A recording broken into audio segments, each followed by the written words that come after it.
We've spent a lot of time talking about Russia's involvement in our elections, but Russia is just months away from a presidential election of its own. Supporters of opposition leader Alexei Navalny rallied across Russia over the weekend, calling for Navalny's release from jail and for him to be allowed to enter the presidential race. CBSN On Assignment contributor Ryan Chilcote caught up with the anti-corruption crusader earlier this year. Navalny has spent much of this year launching his presidential campaign. Нет ни одной предпосылки к такой бедной жизни. He wants to raise the standard of living by slashing the military budget and spending more on health and education. But the cornerstone of his platform is eliminating government corruption. Скажите, какая есть объективная причина, почему мы такие бедные? Почему воруют? The crowds we saw were small, young, and mostly male. For many of them, Vladimir Putin is the only leader they've known. And Ryan Chilcote joins me now. Ryan, thanks for joining us. Yeah, thank you for having me. What's next for Navalny? Well, he's in jail now. He was arrested just recently and has several more days to spend in jail. And what he's really hoping for is to run in the next election. Officially, he's so far not getting good signs he's going to be allowed, but there is a chance he thinks that the Kremlin will allow him to run. That would give a little bit of credibility to the election and would give him a much larger platform than he has right now, because he has, let's say, several million followers in Russia, but they're all very young. The way he reaches them is through Twitter, through Facebook, online. But if he's allowed into the election, he would be allowed, he would get some space on the major channels and could reach a much larger audience. And can you just explain for our audience, just briefly, what the presidential election cycle is in Russia? I'm not sure many people know about that. Sure. So Vladimir Putin can't just rule without actually going through a presidential campaign or through a constitutional process. He has one more term that he's allowed to serve under the Constitution. The election's going to be in March. In the official campaign season begins in December. So he will, announce in late November, perhaps December, that he intends to run. He has so far said that he's thinking about it, but hasn't made a final decision. Everyone expects him to run. And then he will actually kind of go out there and campaign, because while he's widely expected to win, it's important for the Kremlin that he gets as much support in the polls as possible. So talk about that a little bit. You said he's expected to win. Why do you say that? Is it is it sort of cooked in that Putin's going to win this thing? Or? So one thing is, he is wildly popular in Russia. Russians think that many Russians, I think the majority of Russians, think that he has been very good for the country, and that he is the best candidate that is available.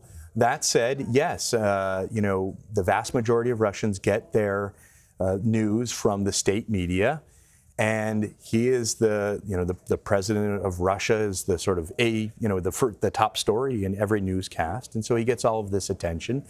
The opposition doesn't get any attention on state media, so naturally he gets a lot of support. Right. So you mentioned it's 2 terms. He's term limited. So 2024 is probably the next election that people are going to be paying a lot of attention to. That's right. And in Russia, it's a foregone conclusion largely that he will win this election. So the question now is what happens after that? 2024, he would have to change the Constitution. I think that, he probably feels that he would prefer not to do that.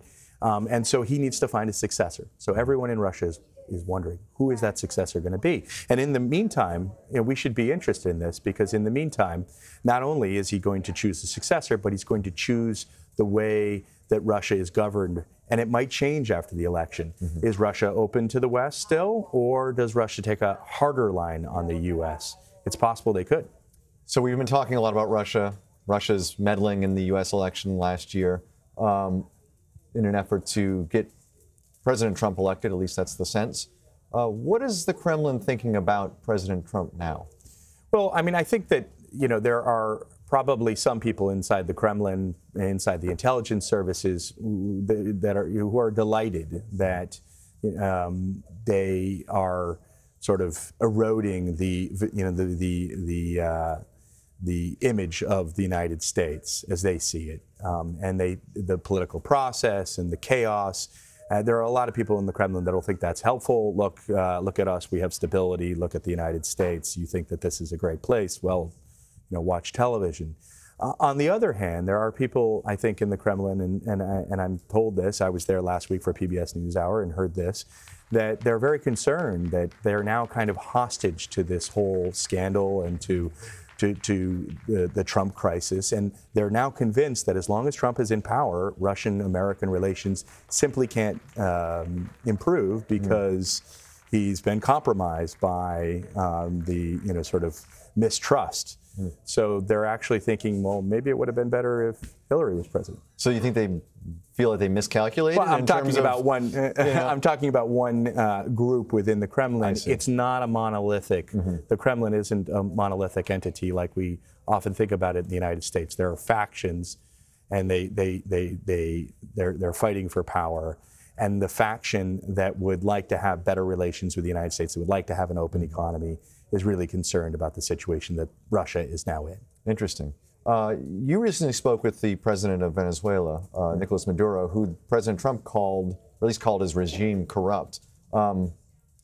He was in Moscow. What was he doing there? So he was there to effectively make nice with the Russians and ask for financial assistance. Venezuela and Venezuela State Oil Company, Venezuela gets almost all of its money from the sale of oil, is heavily indebted to the Russians. They owed the Russians money last year, didn't pay it. So he effectively went to say, hey, maybe we can restructure that deal. And while he was at it, asked for maybe a little bit more military assistance. Caracas, Venezuela, is already one of the biggest collectors of Russian arms in the region.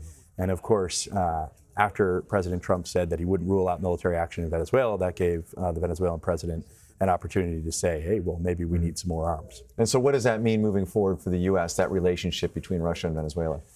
Look, I mean, I think that the president of Venezuela is hoping that Russia will back up President Maduro, and that Russia is going to be a useful ally. I think if you listen to the Russians more carefully, and when I talk to them, they're looking at the situation in Venezuela, saying, "Hey, we're happy to ally with this guy, but the situation in Venezuela is so unstable, so chaotic, that if Maduro was to go, well, they'll just work with whoever follows him."